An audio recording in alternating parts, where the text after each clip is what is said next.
Hi, I'm Brownie, And I'm Paul. and welcome to the first edition of Off the Ball with Browny and Paul.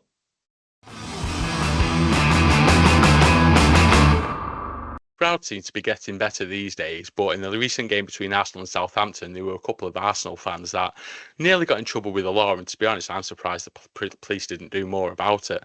So I've got this message from social media that they put on there.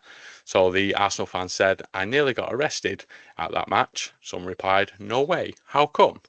How about this? So the Southampton fans started trash talking, and we started to trash talk them, and the police caught us. The Real Sociedad mascot wasn't so lucky a few weeks ago in Manchester.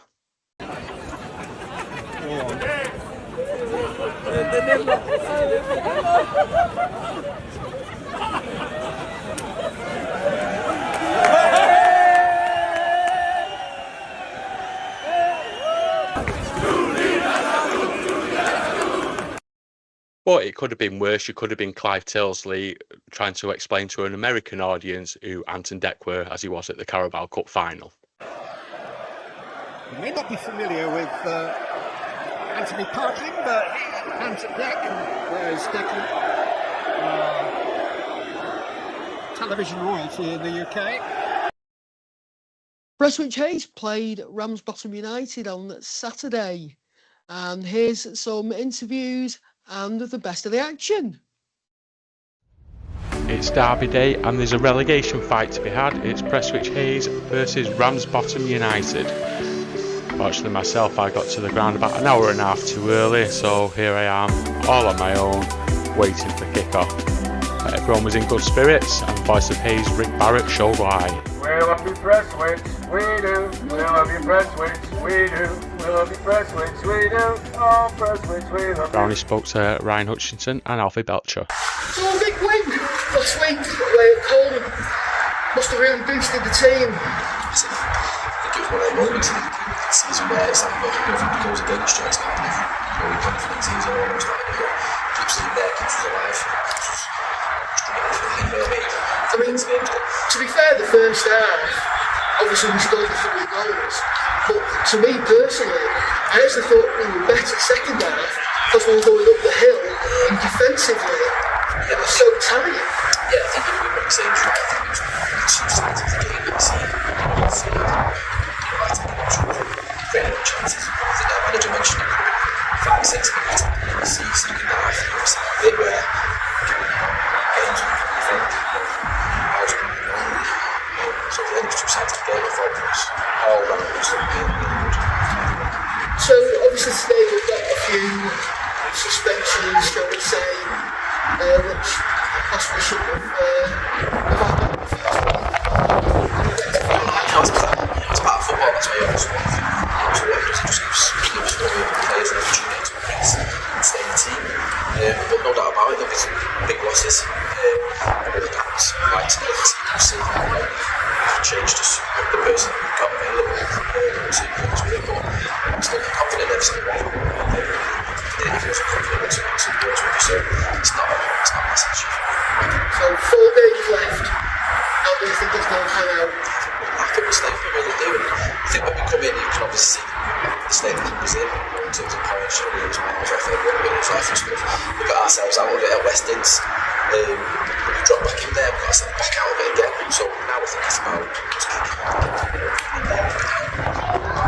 So now we're out of it with it. Hopefully we can stay out of it. And I think the confidence is shining out of you, and I think that's obviously going to be something we can all look forward to as well. I mean, even like today, obviously playing Rammy on top side, but yeah, obviously we're going for promotion, obviously we're in third place. There's no reason why we can't get something, and that's the belief of it's the players know. It's not a single game go into that I feel like we can't get something out of it. Really don't. Really believe it. We get something. And today, I think we get something today. Really don't, roundabouts, but something we get in the shot. See you back and find it. Thank you very much.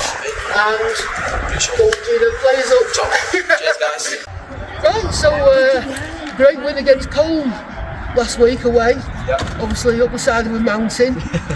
Slightly flatter pitch today. Yep. How are you feeling? Obviously, Rammy have have been doing very well this season. Yeah, they've been doing very well this season. Third in the league for a reason, but after the back of a good win last week, we're hoping to kick on, still get another 3 points on the board. I mean, obviously the pitch is a lot better, so hopefully play a bit more football on the floor. But confident with another good game today. Yeah, we've 4 games to go. It's in our hands. Correct. What do you reckon? Oh, we'll stay up, definitely. We've got 4 games, 4 chances of 3 points, and the team that we've got, the squad that we've got, I definitely fancy us to stay up. That's everything we wanted to hear. Brilliant. Thank you very much. Cheers. And best of luck for today. Cheers. Nice one.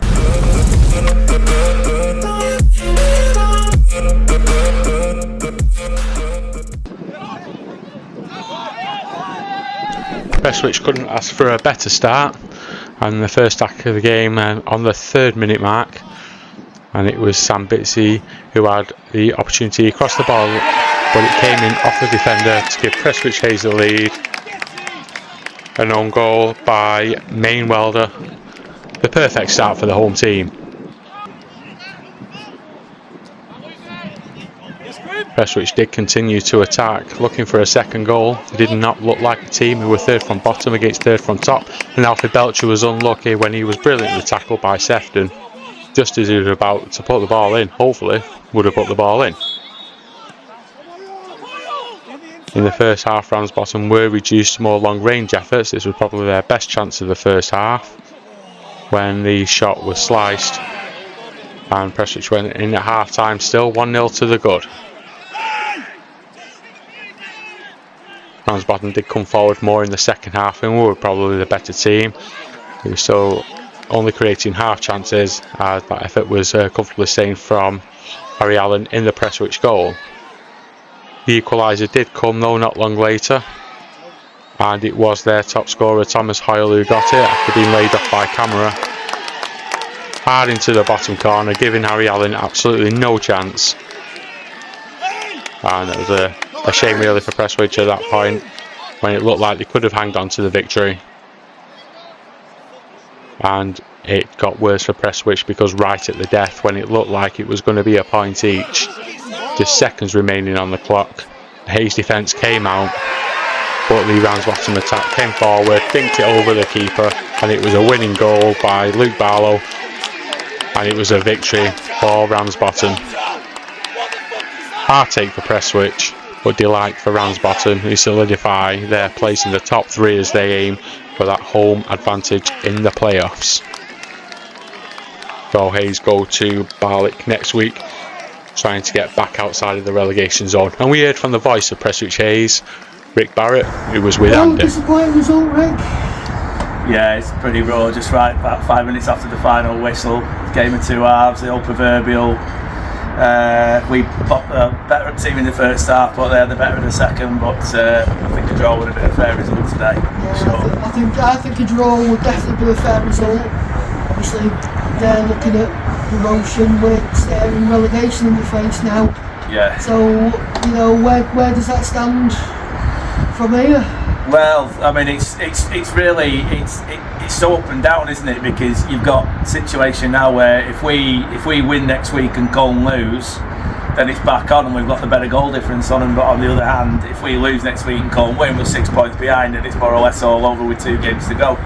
So it's such fine margins now. But you know, we've really just got to go to Barnolds next week and win and just hope that Colne don't, and then you know, just try and keep it going. I mean, at the end of the day, we were so far behind, weren't we? We were 10 points adrift at the beginning of December, and then you just snap your hand off for being able to go to Longridge on the last game of the season, and then get with a chance of staying in the league. But it starts to look a little bit distant that now at the moment. But yeah, still doable. I mean, to think where we were, you know, a few months ago when we were dead and buried.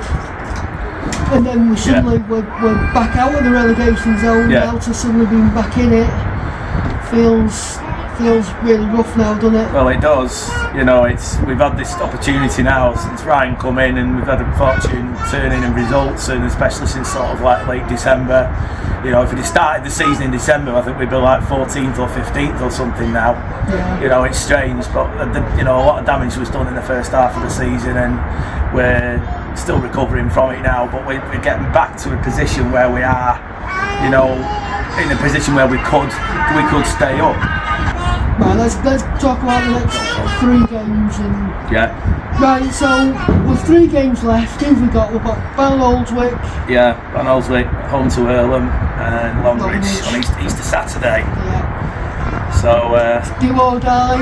yeah, it is. You know, it's going to be tough, but you know, we just got to keep going now. It might come to the fact that the goal difference might come into play. It could. I think we've lost a little bit the goal difference on Cove. I think we were plus 11 at the start of the day. It might be plus 8 or 9 now.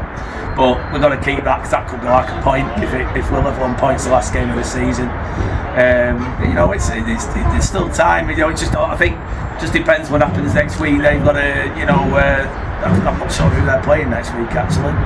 But I think they'll be at home, so the crowd will get behind them, and we've got to go at Barnolds, get a result, get a win, and then just try and keep it going as long as we can. Yeah, as I say, we're still in with a shout, and we're not down yet. No, we're not down. No, we're not down yet. We keep fighting fighting until it's mathematically impossible, and we'll all be here. And you know, it's like we've just had a massive up last week in beating Cole, and like the highs of last Saturday after the game. You know, going out having a few drinks after the game and being such a good mood. And today it's just completely the polar opposite.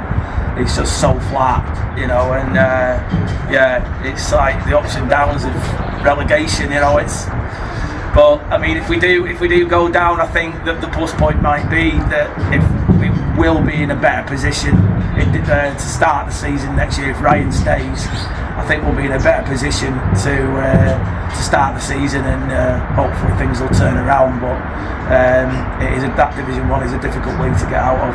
There's only one automatic promotion place.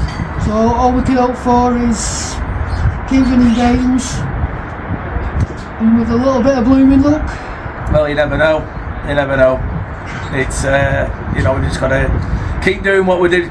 You know, you can't say today you can't fault the application, you can't fault, but we do lack a goal scorer. Desperately lack a goal scorer. We've had 2 chances there with 5 minutes to go. You know, Zambezi knocks a great ball in, and you know, no one's on the end of it. We can't turn it home, and that's the problem. And that's the difference between like this season and last season. Last season we were converting our chances, scoring 3, 4, 5 easily. But we're struggling to find someone who can put the ball in the back of the net, and that could be the nail in the coffin for us at the end of the day.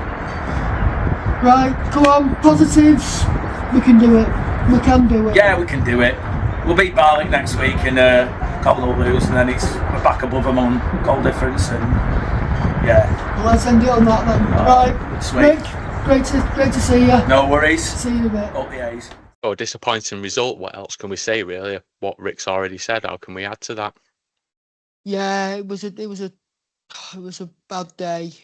But just imagine if we still had Dylan Fitzgerald fit.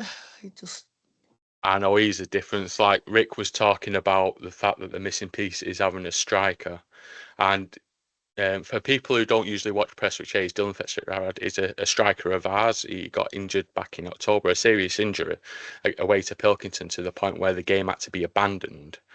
And he was our top scorer at the time, and he's still our top scorer now.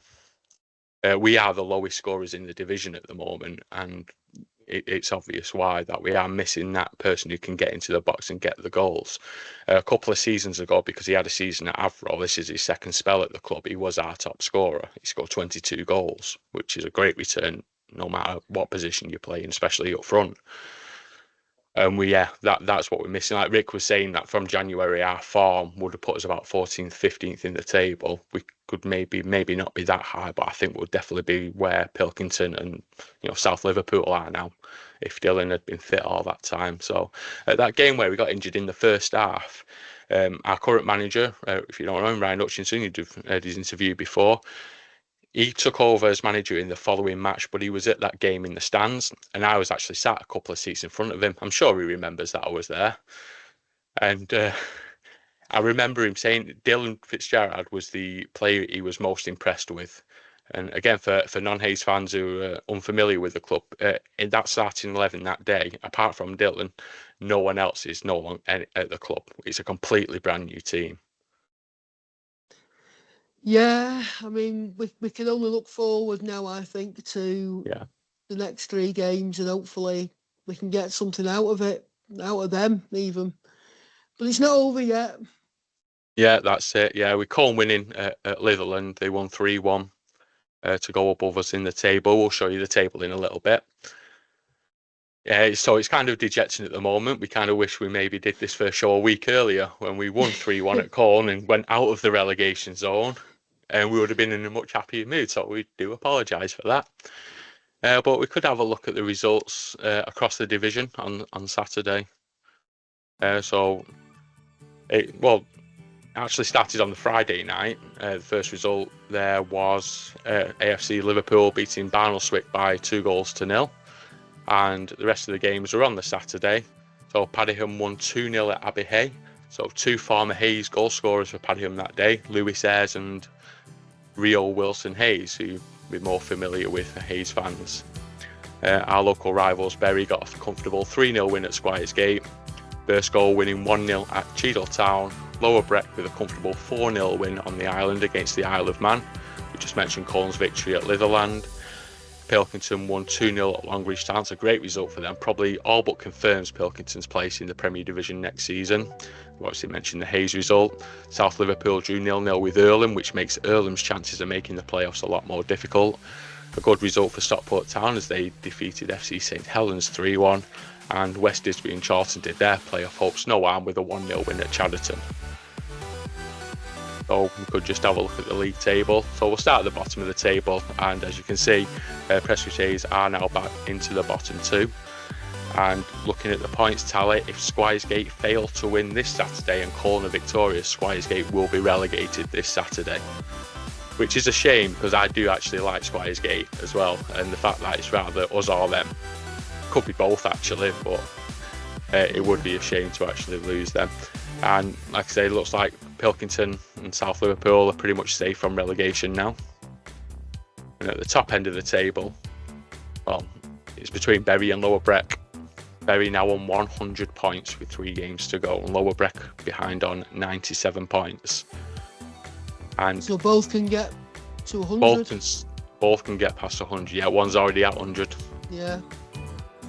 And Ramsbottom can still get over 100 points as well. They could finish 3rd on 102 points. That is amazing. It's amazing, really. It is amazing. Yeah, absolutely amazing. There's more teams in the league, I think, than there was when maybe Macclesfield were in there, because I think people on social media are saying, how many points did Macclesfield get? Yeah, but I think it's an extra 4 games. There was fewer teams in the league. So, that... Not that takes anything away from those other teams who've got or could get a ton. Fair play to them. Yeah, it's a great achievement, and I think it's got to be Bury's turn to go up. Looking at their last 3 fixtures, I can't see them dropping points anywhere. They've probably got the toughest one this Saturday. They're at home to Padiham. But Padiham, looking at the table now, they've not really got anything to play for. It looks like 4th place is theirs. Regardless of what happens, I think mathematically they can still finish 3rd or 5th, but that's not going to happen. But Padiham themselves, they've scored over 100 goals. They've scored 101 goals this season. That's one of 3 teams who've scored over 100 goals, with Lower Breck on 111, Bury on 121, and that's absolutely amazing. Not for us, but for them. And it also looks like Earlham may miss out on the playoffs now. They're 6 points adrift with 3 games to go, and we have a massive game a week on Saturday against Earlham as well. So we're kind of hoping, no disrespect to people of Earlham, they're a great club, but we're kind of hoping by then it's mathematically impossible. So you've got nothing to play for when you come to AD Moran Park, because that's going to be a humongous game for us, whatever happens this weekend. So I know you won't lie down for us, but and also it's our management team's old team who are coming as well on that day. Yeah, so that will be nice for us to maybe get one over on them with that in mind. But Yeah. We were So unlucky all to I'm- lose at Earlham earlier this Yeah. season.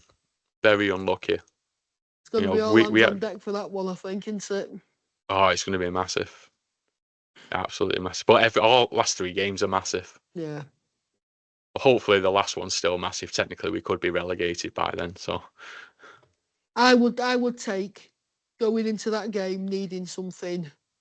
yeah, I think we put all it would in have our gone months hands. ago. We would have snapped your hands off for that, and then Oh, we sort of got absolutely. ourselves out of it, and now we're back in it. But you know, you'd take going into the last game of the season, needing a win.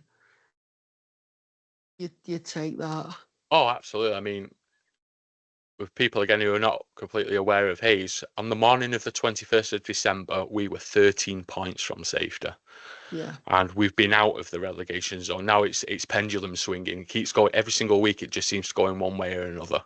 And this week it's against us. Last week it was for us. Hopefully it'll be for us again next week. So the fact that we're in this position now is great. We thought back in December, by the time we got to end of March, beginning of April, we assume we'll be down by now. So we do appreciate that we're still in it. Nervous as hell, but we appreciate it. So, shall we go on to the next subject? The reason why everyone's clicked on this, and that is we're going to ask the question: what is the best match day experience? Is it top flight football or is it non-league football? But kind of break it down a little bit for the different aspects of top flight and non-league. So, for example, an easy one to decide which is better is the price. Non-league is easily best value for money. So earlier this year, Jim Radcliffe increased all single tickets for matches at Old Trafford to £66 for weekend games. So I worked out what you can get for £66 at a Hayes game. Would you like to know that? I'd love to know what you can get for £66 at a Hayes game. So remember, at Old Trafford, that's just one ticket for yourself. That's it. Nothing else. You have to, if you're thirsty, it's tough. If you're hungry, starve. But at Prestwich Hayes, you can have a family of 4, 2 adults and 2 children going in. You can get a programme, 2 hot drinks for the adults and 2 cans of pops for the kids. You can get a packet of crisp and a bar of chocolate each for all 4 of you. You could get 2 bobble hats for the kids and 2 pin badges for the kids. It's not too bad, is it? That's decent. Yeah, that's for the same price, a full day out. One ticket. Yeah. I've got a bug near me. So I think non-league wins that one. 100%. So what about atmosphere? So, you can have top non-league games. Go back a couple of years ago to say Wrexham versus Notts County, that famous game with the save penalty by Ben Foster. So I'm thinking the proper dredges of non-league football, where you're getting 3-figure crowds compared to. Yeah. Right. My thing with this is we talked before about the likes of day trippers and stuff like that. Yeah. It dilutes the atmosphere. You're Of there course, and you're half and half scarf, and you don't know any of the songs. You don't know what's going on really. At Hayes or at non-league in general, everyone's getting behind the team. Yes. I think at the top flight, and even maybe slightly further down, if it's a big game, so say United Liverpool, City Liverpool, City Chelsea, whatever, I reckon the atmosphere, I know from experience with United, the atmosphere is great. Yeah. But then you play. Now, no offence to these teams, but you've got Fulham. Well, they're not rivals. So. No, exactly. Yeah. But Fulham Chelsea would. Fulham Chelsea would, but say United versus Fulham or United versus Brentford. Obviously, Fulham, Brentford, Chelsea are very similar area. Yeah, when they're playing, but we completely get it. Yeah. But I mean, I think it was last year when United beat Brentford 2-1 in the 2 goals in injury time. Yeah, Hayes were playing at the same time. You was at the United game. I was at the United game, and I tell was you at the now, shed at AD. I was under the shed at AD Moran Park when them goals went in. and do you know what? I'm not sure that next season, if there's a clash, I would be at Old Trafford. I don't I blame you. think I'd be at AMP. I really do. Yeah. But yeah, but atmosphere. Do you know what? For loudness, obviously, I think the Top Flight would win that.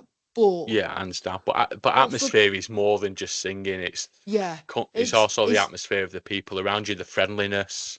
and the things that get said, and Yeah. just You like have banter with the linesmen. the Things like one-off that. comments. I mean, we know lads who absolutely hilarious. Yeah.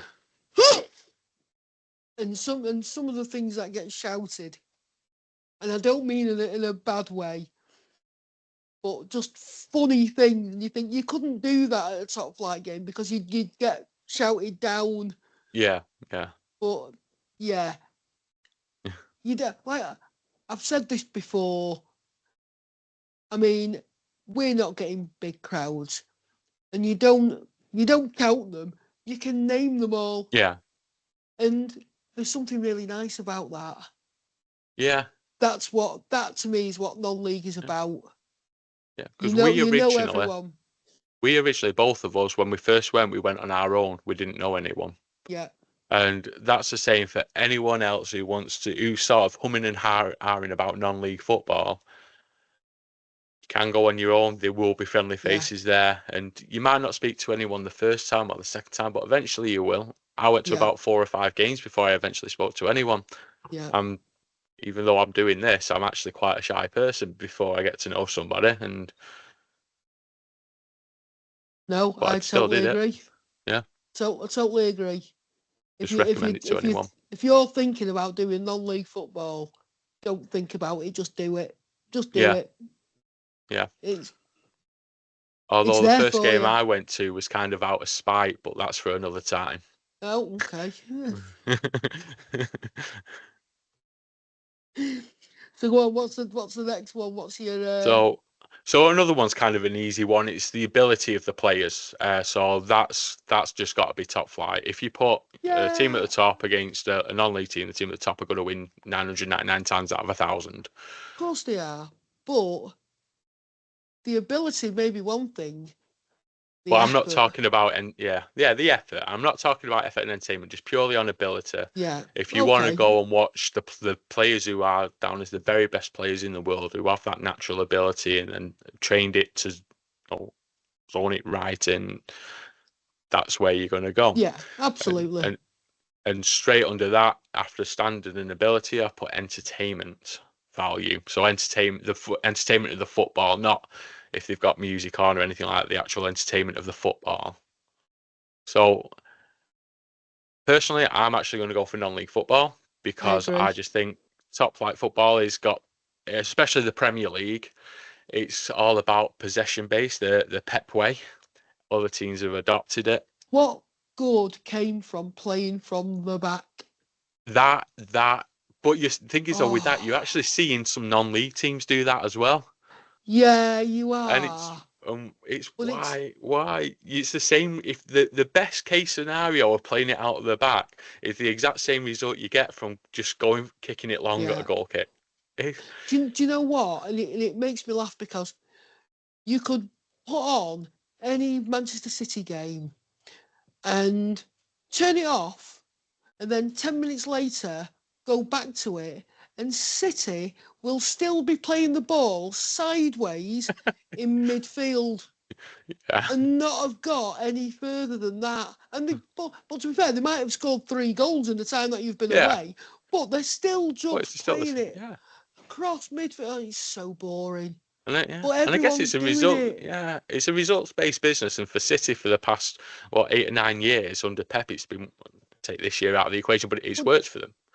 You're right, but you say it's a results-based business. when did it stop becoming entertainment?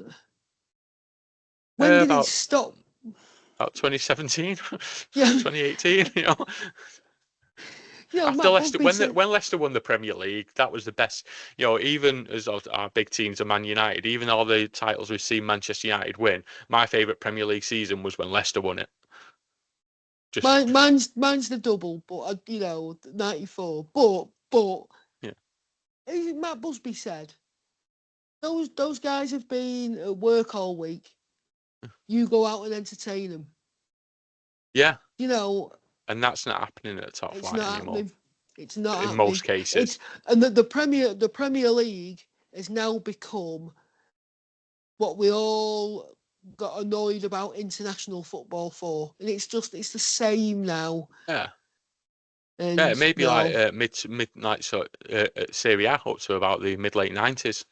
Yeah, You know, yeah. I admit I watch Football Italia on Channel 4 every Sunday morning, but Absolutely. You know, your games were 1-0, 0-0. Yeah, yeah. Masterclasses in defensive play, but yeah, Going no, I forward, agree. not the best. Yeah. So we'll give that a notch to non-league football for entertainment. Correct. So we'll probably explain in non-league football, they just go for it. You know, the ability is not the same as top flight players. If it was, they'll be playing for top flight football. Yeah. There are good players in non-league who rather may have not been spotted. They're still young and a bit raw around the edges. You know, there's a few at Hayes. We've got a very young squad, some talented Let's players. not say who they are in case Yeah, I'm watching. not going to say who they are though.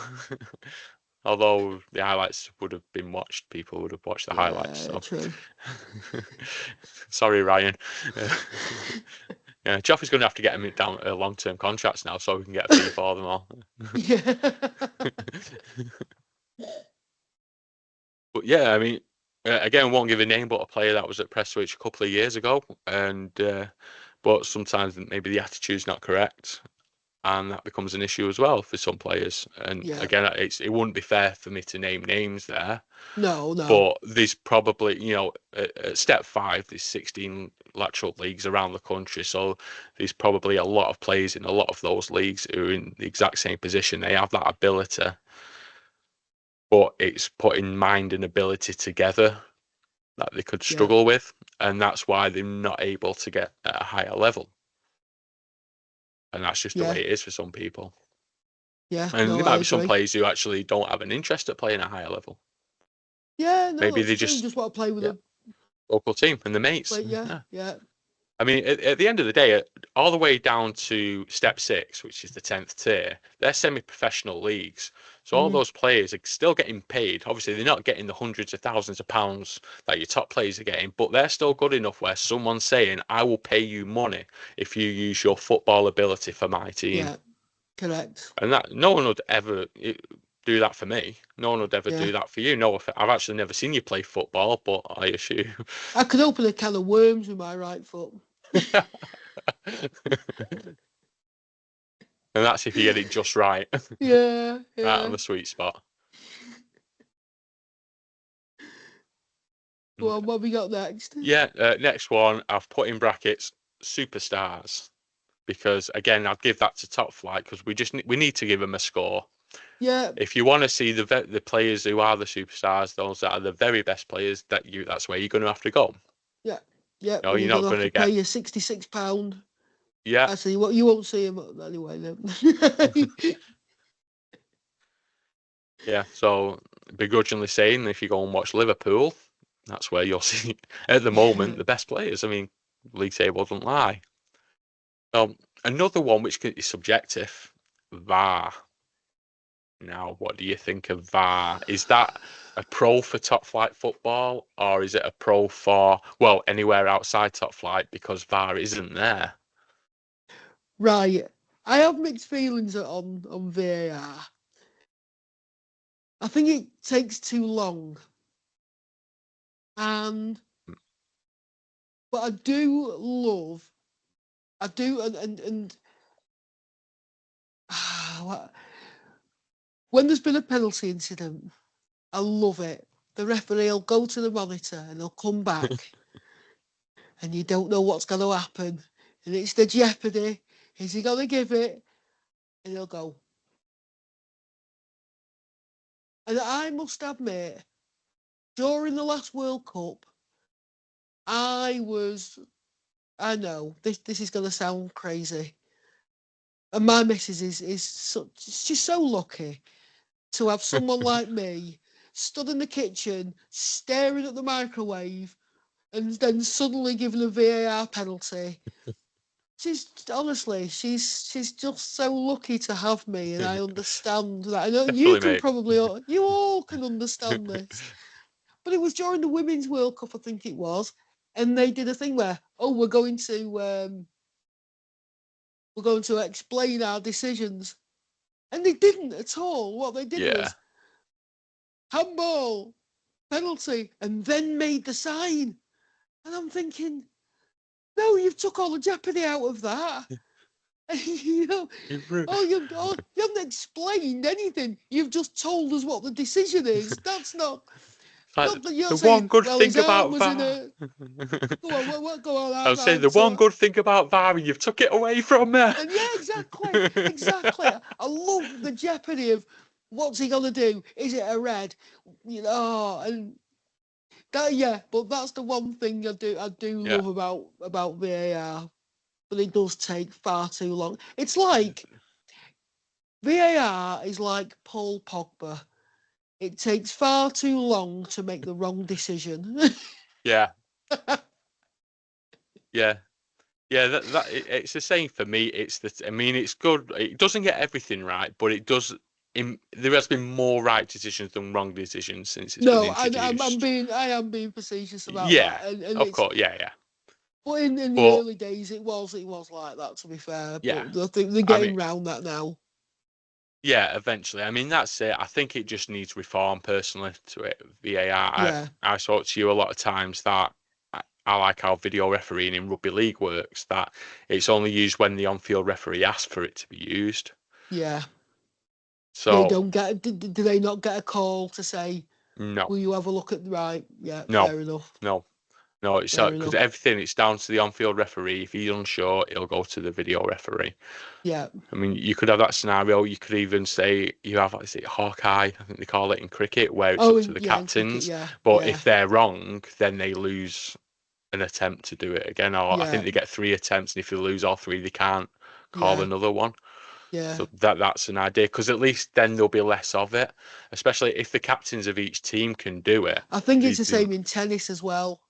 Yeah. Yeah, and in American football, you get a coach's challenge. You get the coach has a red flag, and he can throw the red flag. And if you're right, you still keep your challenge, and if you don't, you lose a finger or something. Yeah. That's quite harsh. But Americans have to do everything so dramatic, don't Listen, they? Throw a flag. I'm not here to judge him. Yeah, not put your hand up. It's American. We've got to be more dramatic. Let's throw a flag on there. But without VAR, at our level, we do have.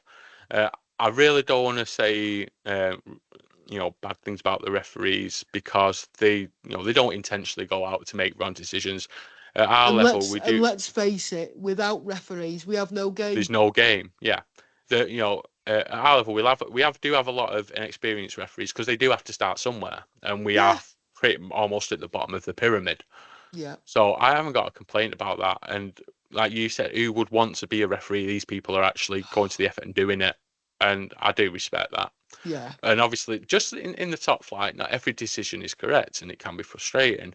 They're human beings. They're not perfect. Although I'd say Pierluigi Collina is the nearest to perfect. I mean, he has been on the cover of a PS2 game, and if memory mistakes me, wasn't he also the host of the Crystal Maze?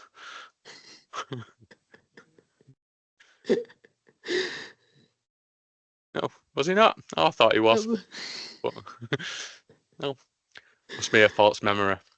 But my serious point is there that you're only human. You are going to make mistakes, but I would still prefer to have it without VAR, just because of the stoppages in the game. Yeah, it takes away let the game flow. Yeah, because we're talking about the match day experience, and that takes away from it. When you're sat there, I mean, especially didn't they try? Sorry. there's been an incident further down the pitch, you've not seen it, and suddenly they're saying, "Oh, VAR, potential Yeah, red for card," and what? we're all like, "Well, I've no idea. I Yeah, don't know especially what." in the stadium. Yeah, exactly. And you go a bit Yeah, Chris Kamara, and you're like, "Oh, I don't know. I yeah, don't. Something happened." yeah. Like in Old Trafford, there's no screen, so you've got no chance of knowing Yeah, until you get home. exactly. Yeah, So, yeah. I Well, mean, we've got Wi-Fi now, so well, if it's on telly, you might be able to get to see it. But yeah, that's true. Yeah, yeah, yeah. Internet connection is a lot better since they introduced Wi-Fi at Old Trafford. yeah, The next one down upon you actually touched on before, and that was travel to and from games. So I think we could maybe skip over that one. yeah. I mean, the advantage of non-league, there's less people there. But if we're successful in our argument, then travel to and from games may become a problem. So I've also put media hype because you get that build for the big games on TV. You got the press conferences. With non-league, you just get maybe your local Facebook group or your team's Facebook chat or Yeah. X, Twitter, whatever. But it You're makes you not going to work get anything. for it. You have to work It for it, makes yeah. you work for it, and Yeah, that's fine.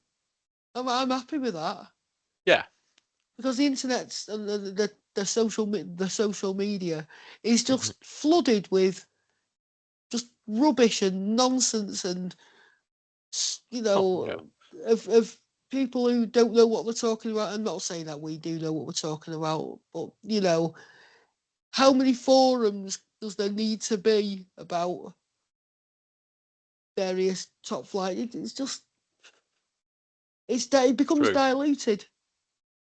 It true, becomes diluted. I don't true. But if you go on, say, a Friday evening on Sky Sports News, you're going to see Ruben Amarin's press conference. You're not going to see Ryan I don't Hutchinson's care. press conference. Oh, I don't care. right, some people Oh, might, though. yeah, but I don't. As someone who's been there, seen it, done it, I'm not bothered what he's got to say. Just get the lads out and get them playing.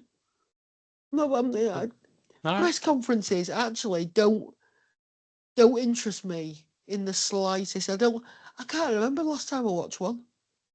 Years and years ago. Oh, what's Eric Ten Hag got to say? I don't care. Mine I'm was like, about 2 hours ago, last time I watched one. yeah. Well, no, it's horses for courses. People like them.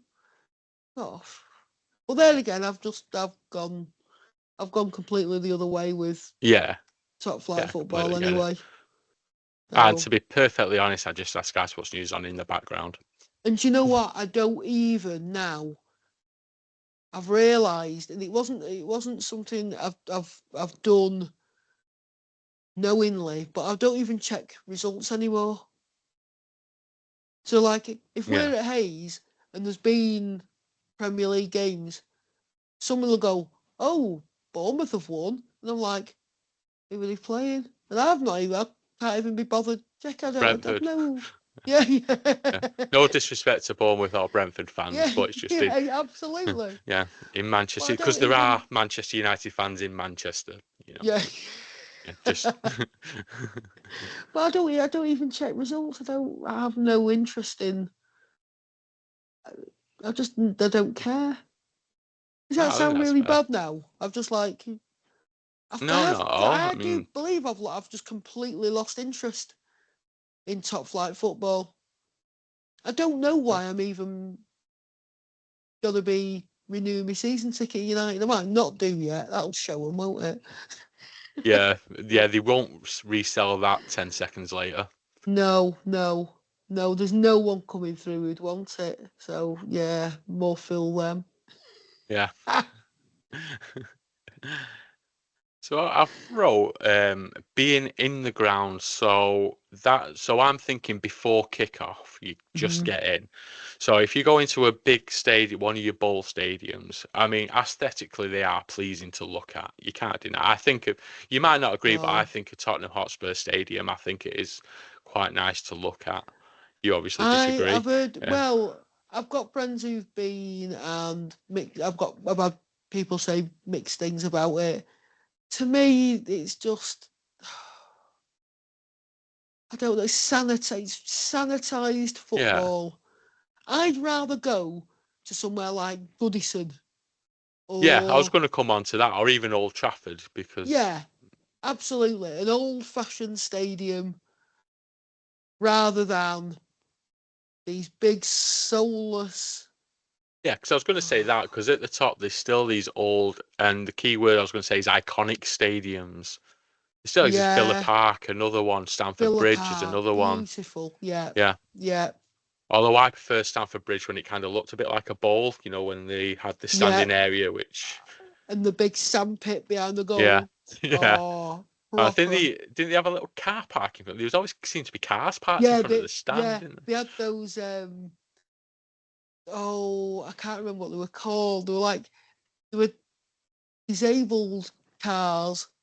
You they? where you Right, could yeah. stand where people could stand up in them. I can't remember what they were called, Oh, but they were always parked sort of around the yeah, curb. Oh, those were the days. yeah. Those were the days. That to me, that's proper Stamford Bridge. Yeah, But exactly. yeah, Yeah, but it's still an iconic stadium. So you consider that just the fact that the new camp, the Bernabeu, San Siro, these are iconic stadiums, and they are ones where you'd come away from if you've been saying, "Yeah, I've been there," or "I'm yeah, here, I am at the San 100%. Siro." Yeah, yeah, I know it's still a new stadium, but people consider its legacy as well. I'm at Wembley Stadium. yeah, Okay, yeah, it's obviously been rebuilt, but it's still because it's on the same site. yeah. No, I've been to all of those, and I love, I love San Siro. San Siro's absolute. San Siro's the best one of all of those that you've Yeah. just mentioned. It's an absolute thing of beauty, and when you first see it and you see the roof, and you're like, Yeah, that's the most that's iconic stadium roof in the world, that's in a my opinion. cathedral. That's a Yeah. cathedral. That more so than the Bernabeu, but it's You I need to don't name know. all stadiums in the local dialect from now on. Yeah, and I like to do that, and I like to do that with players mainly because I'm really, really pretentious. So if we're going to talk about the Camp Nou in Barcelona, um, I mean that's a strange one because you can't see it. Like as you're walking down the street, you can't see it, and suddenly it's there because a lot of it's sort of dug deep into the ground. But San Siro is honestly, it's magnificent. You walk up Yeah. to it and you're like, oh my word, that's Yeah. the San Siro, and you can't help but get a bit giddy about Exactly, yeah. And that is a shame that over time these stadiums are going to disappear. that. Yeah, Uh, 100%. It's upsetting. but yeah, but so that's really the best thing you can say about being in the ground at that level, because queues for the bars and for food are ridiculously long all the time, and you kind of sort of penguining about to get past people when you're on the foyer, from my Yeah, experience as well. Whereas in non-league football, like I say, it feels like you're part of the community, kind of what we were talking about before, yeah, where other yeah, people, people by name. And also, usually at most non-league grounds, you can walk all the way around. There's no segregation, no reserved seating. So you can sit where you want, you can stand where you want. Which is an advantage, and for a lot of people watching this, I bet they'll. and you move around to follow Yeah, where your teams. So if you're shooting at one end, you'll be at that end, and yeah, everyone and in the moves second around at half, half time. Yeah, yeah, yeah, your ultras always go behind the goal. That's kind of the unwritten yeah, rule of non-league football. And also a good yes, one, a lot of people on this who are not familiar with non-league football would like, is that you can take your beer to your seat yeah, or to yeah, wherever you're standing. yeah, yeah, absolutely, and In a plastic glass, of though, of course. yeah, Yeah, absolutely, and no cans or anything, no. but you know, I don't bother anymore, and you don't either, but people want to do that, fine, go for it, and you can do that. Yeah, Whereas obviously you can't get close. You can't even get to the seating if you've got a beer in your hand at the top yeah, flight. that's it. You can't get through the tunnel. They just Yeah, block you off, they'll stop you. yeah, yeah, Yeah, that's definitely a big advantage for non-league football. absolutely. And the last thing I've put on there, and I think we can really relate to it, especially this past Saturday, and that's the relationship between the fans and the players and coaches. You have you can develop personal relationships with them. Absolutely, absolutely. You know, you.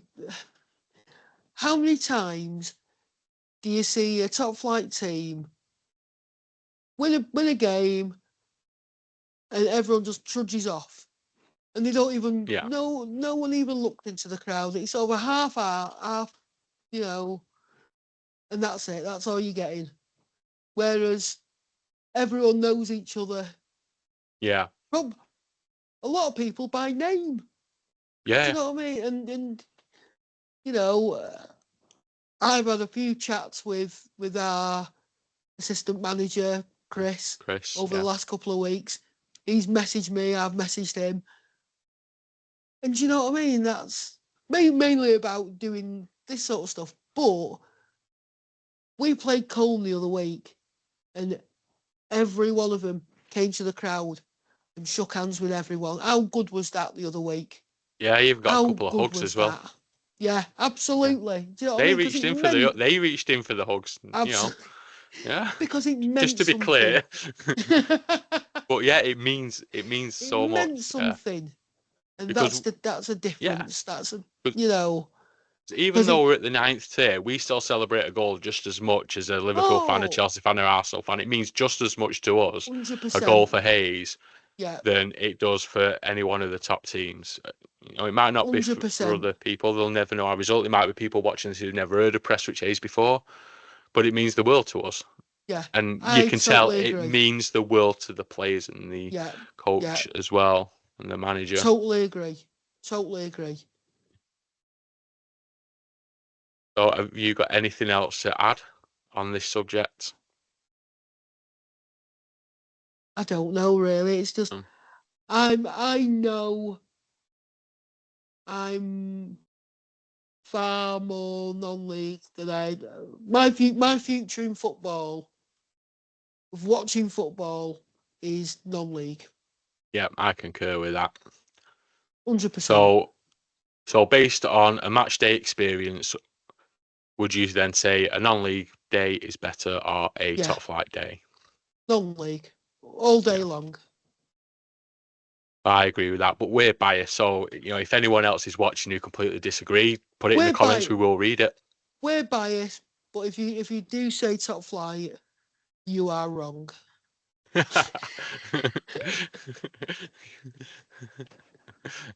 can make whatever decision you want as long as it agrees with us. As long as your answer is non-league.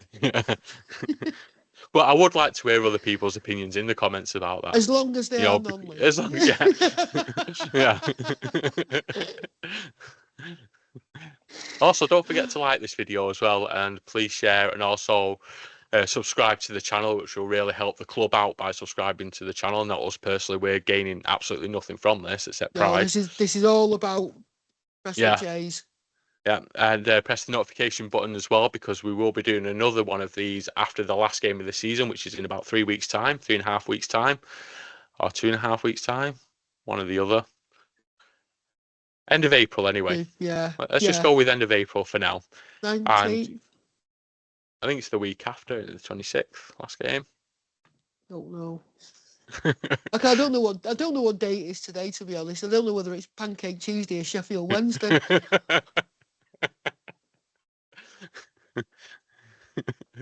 Sorry. We've also got our match highlights on this channel as well. That's what I was trying to get in as well there. So we have full extended match highlights. Early in the show we did have a couple of minutes for highlights, but for a more extended version we do have it. And I do commentary on that, so I do apologise for that right now.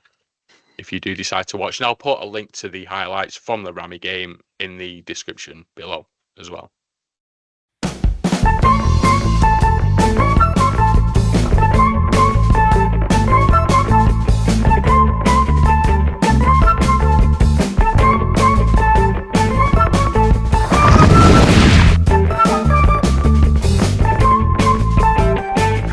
So this next part is called Challenge Brownie. So Brownie has all the knowledge of 1990s Premier League football, And I'm going to put that to the test.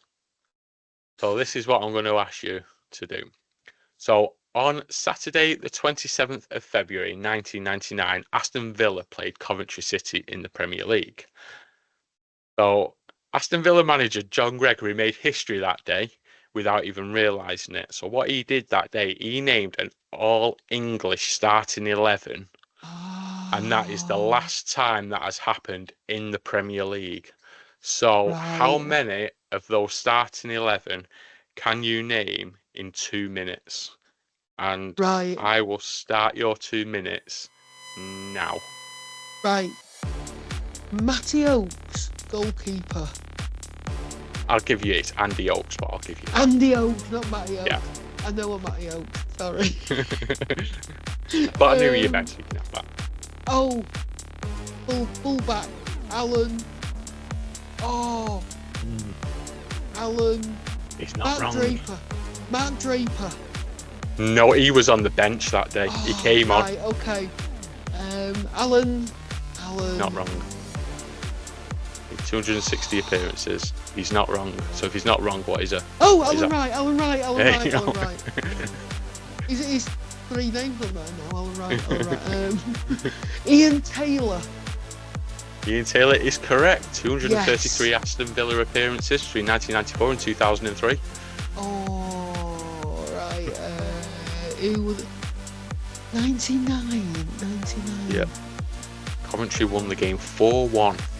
And the 3 subs that came on for Villa were all English as well. Mark Draper, Stan Collymore and Gareth Barry came on that day. Say again, Gareth Barry, Mark Draper and... Yeah, Draper, Stan Collymore. We've actually only got 45 seconds left. Oh my God. There's a forward, played for Villa, played for Coventry before that Manchester United, before that Cambridge United. Dion Dublin. Yep. I was getting to Dion Dublin. Right, who else? Oh my God, this is... Midfielder, he played for Middlesbrough the season before in Division 1 and still got a call up to the 98 World Cup squad. He's now a pundit on Soccer Saturday. No, Villa, no, it can't be Gaza, ridiculous. Did Ugo Ehiogu play? He's not in that team. No. About a future England manager, probably the most successful one since '66. Southgate. There you go. And that's time. Oh my God. Trying to remember some... Is this how Peter Kay writes his act? Just remembering things. You got 5. You got 5. I think that's good. Remembering something from 26 years ago. Who else? So who else is in? Yeah. Okay, so you had Andy Oakes in goal, and you had Gareth Southgate and Alan Wright in defence. The other defenders were future Leeds manager Simon Grayson. Wouldn't have got that. Hey, I've got a mate who knows him actually. I think he's managing in the Nepal Super League now. Yeah, I've got my mate knows him. I think he lives near Chorley, apparently. And Ricardo Shimika. Wow. That's the name. Apparently he's now a property investor. You could have given me 3 years and I wouldn't have thought of him. God, so in midfield, the one I was trying to give you played for Middlesbrough the season before in Division 1. Despite playing outside the top flight, he still earned a place in the England World Cup squad. Now a pundit on Soccer Saturday. Struggles to pronounce players' names. I don't know, I've not seen Soccer Saturday for years. Paul Merson.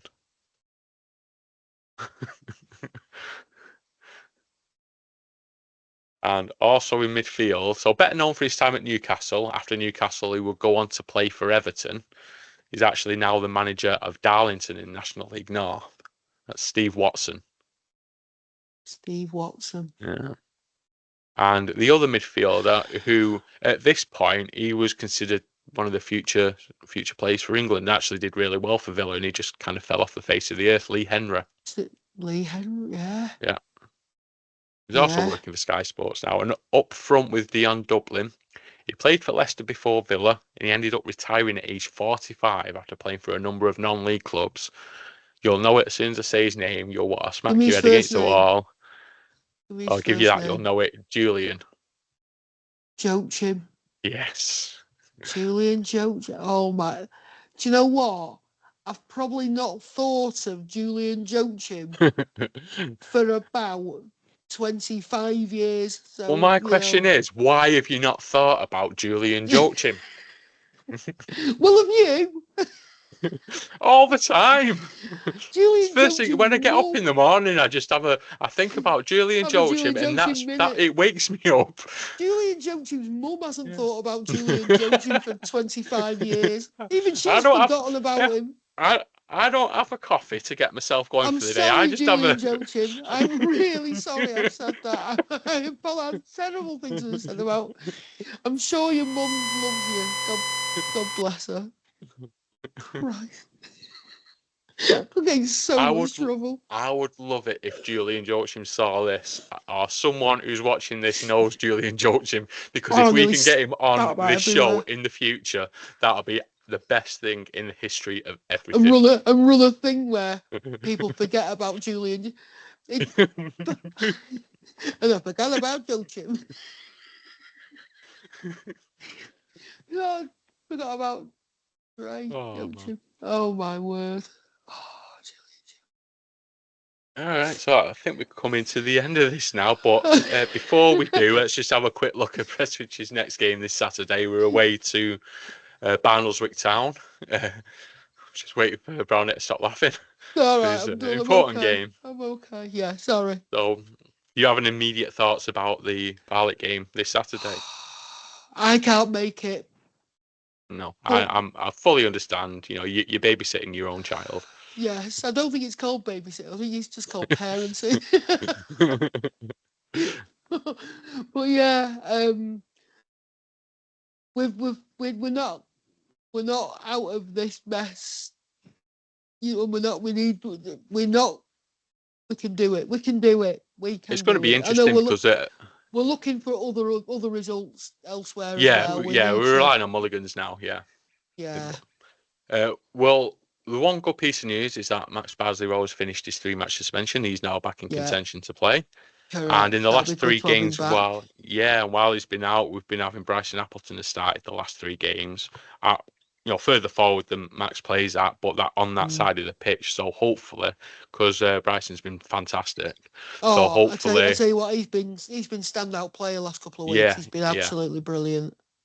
So hopefully them two will play together, and we can see how that goes. You know, I imagine Lee Byron will go back to left back if that's the case, and him and Sambisi on the left as well. That's quite a threat. That. Yeah. I'll have to. We just need someone to put the ball in the back of the net. I'll be on the forum or Blue Sky or Twitter or I'll be on everything, hoping and praying. Because I'll be watching the other results as well. And I'll be watching it. I'll be there as complete nervous wreck. Yeah. Unless we go about 5-0 up with 3 minutes to go. Even then, we need to be 17-0 up going into the 3rd minute of injury time, and only then. That'd be a godsend for our goal difference. Oh, yeah. I'll take 1-0 right now. I'd take a 5-4 win right now. Oh, I don't think I could cope with that. 2 years ago, though, at Barlick, or was it 3 years ago, we won 5-3 there after being 3-0 down. That's true, yeah. That was in 22-23, that. So, that would have been 2 years. Well, it would have been 2 seasons ago. I don't want that to happen. I don't want to be 3-0 down at half time. No, 100%. I think it's worth just having a look at the other fixtures that day as well. So it's the full fixture list in the Premier Division this Saturday, but there's 2 games on the Friday night as well. So you got Chadderton versus Pilkington on the Friday. So Chadderton are out of playoff contention now, and Lower Breck versus Litherland. So for at least 24 hours, Lower Breck can go level on points with Bury on 100 points at the top. So that's a big one. And on the Saturday, Bury are at home to Padiham, which is probably their toughest game of their running. So that could be a very interesting game, that one. It's Tyler James against his old club. Yes, it is. Bury as well. Yes. So we've also got AFC Liverpool versus West Disby and Charlton. West Disby still need a win to pretty much guarantee that playoff place. They'll all being if they get the win, because they'll be, even if Earlham win, they're at home to Abbey A. West Disbury will then be 6 points clear with 2 games to go. So obviously Barlitt versus Hayes, Burscough versus Longridge, Colne at home to Cheadle Town. That's one we'll be looking at very closely. And we've got FC St Helens versus South Liverpool. You can say South Liverpool are safe now. And we've got Ramsbottom versus Stockport Town. And Ramsbottom, they've got faint hopes of automatic promotion, but I imagine they'll be dead and buried after Saturday and they can concentrate on getting ready for the playoffs. Another one we could be looking at is Squiresgate versus Glossop North End. So remember, if Squiresgate don't win and Colne do win, then Squiresgate will be relegated this Saturday, unfortunately. And the late kick-off on the island is the Isle of Man versus Charnock Richard. And that's our North West Counties Premier Division fixtures for this weekend. So before we leave this, do you have any final thoughts, Andy?